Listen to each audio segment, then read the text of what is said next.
Greetings, fellow noobs, and welcome to another NuubCast. What up, Noob Sauce?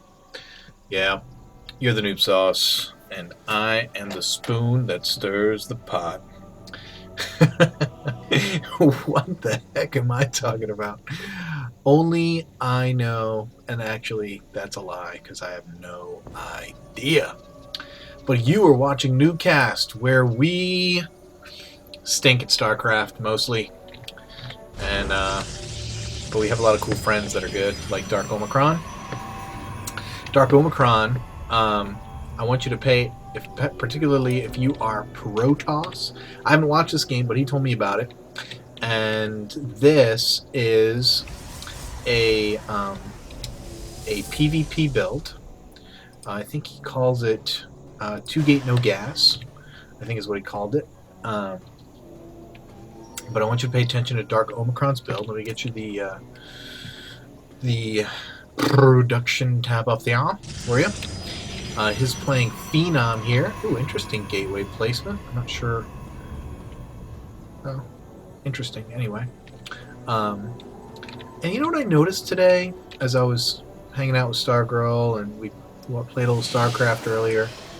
This when I'm running fraps. This is literally StarCraft 2 I'm talking about. Runs about half as smooth as normal. It just is. It's ever so slightly, but I noticed it when I was actually playing single player with no, lag, no internet, no nothing. When it runs incredibly smooth, it looks so much better than this, and I thought this was still pretty dang good.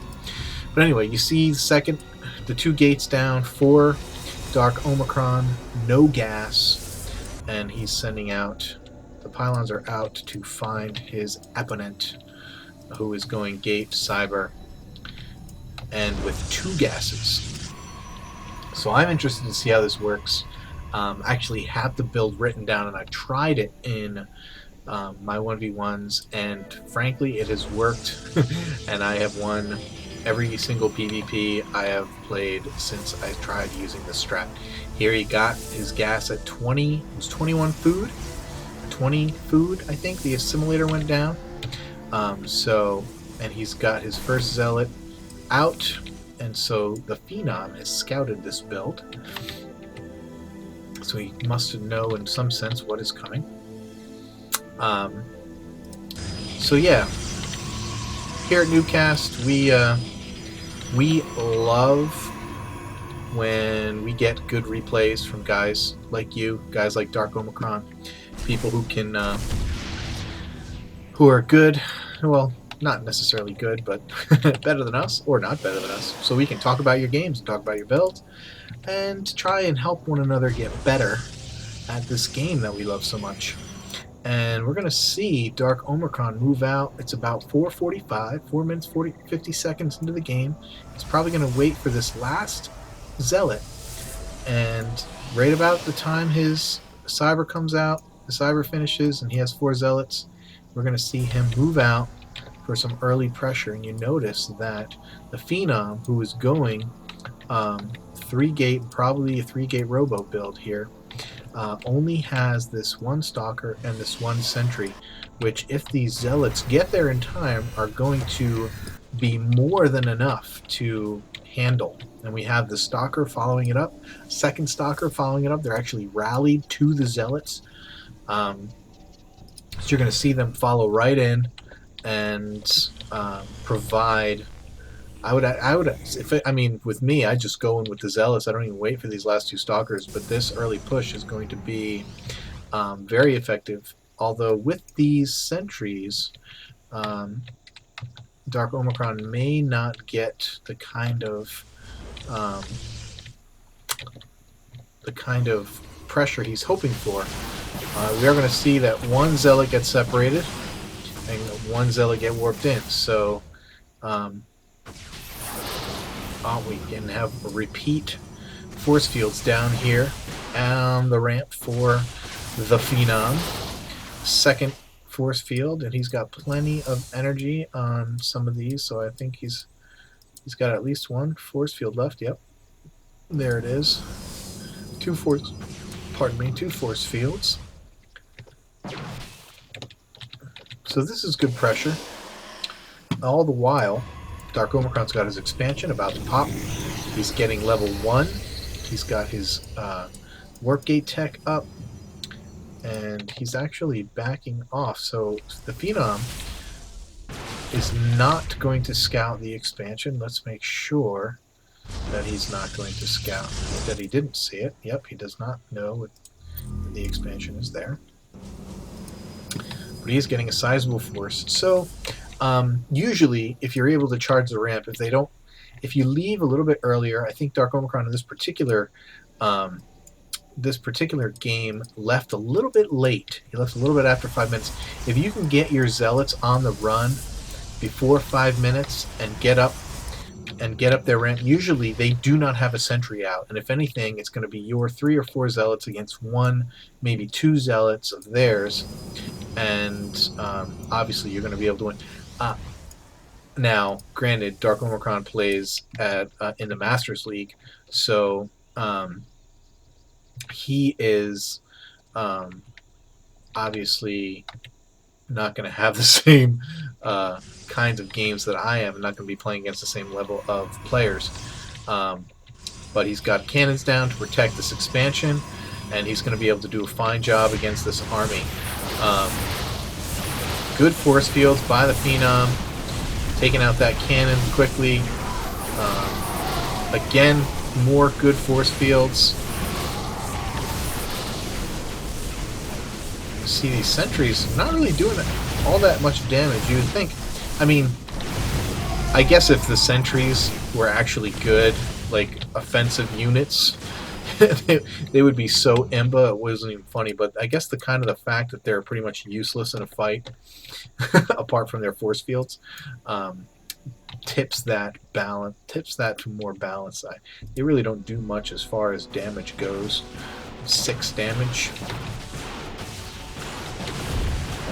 I guess every second they do 6 damage, which is pretty slow considering they have a constant attack rate. So yeah, Phenom bringing down those rocks, gonna try and double expand. Is that? Yep. Oh wow, look at that. Gonna double down and try and get ahead of Darkomicron. Darkomicron's got Twilight Council coming up. More gateways down.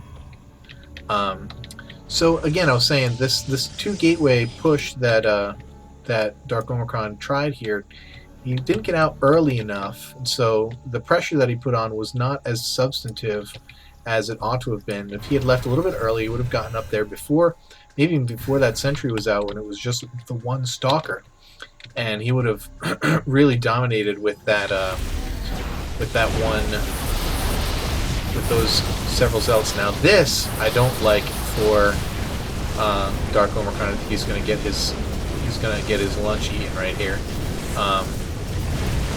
Even though he's got +1 and the Phenom doesn't, it's just too big of an army. I wonder if Darkomicron's going to scout this 3rd as well, because the advantage that he gained by attacking early and getting up this expansion is going to quickly evaporate. Let's check out the income real quick just to see. Yeah, the advantage is only slight at the moment, a little over 200 minerals per minute, and but a significant harvester advantage, which happens when you are the first one to put pressure on your opponent in a game like this and cause your opponent to make more units, thinking that they are going to need that protection. Getting this high yield expansion saturated is going to erase, yeah, now the Phenom is at, as you can see, a clear advantage, even though he's much fewer, well, not much, 7 fewer harvesters. That's pretty significant at this level. Even though he's got fewer harvesters, he is pumping minerals at a much higher rate. But we do see Darkomicron with the double robo, getting out some Colossus, but the Phenom sees it as well, getting the thermal lance upgrade, but not getting any kind of 3rd base yet. we're going to have to see that soon, I think, if Darkomicron wants to keep up with what the Phenom has going on here. But let's see. I think the build that I'm talking about, that I guess I didn't really show it to you that well. Maybe I'll find the post on TeamLiquid, and I'll put it in the description so that you can check it out. And if I don't, comment and make sure that I remember to put it in there, because sometimes I flake and I forget these things. So yar, oh yeah, oh yeah, oh yeah. Sorry, I listen to K-pop now too, and because my wife and daughter do all the time. There's a third going down for Darkomicron. And surprisingly, this army is not all that much bigger, but we are seeing Stargate units come out for the Phenom. And that is going to be fun to deal with, as always. Gonna have some Colossus out, and it's always gonna be okay. We get charge, getting level 1 air for the Phenom. Colossus coming out. We're gonna have several Colossus. Now this is gonna be a little bit troublesome. Darkomicron getting some more Stalkers.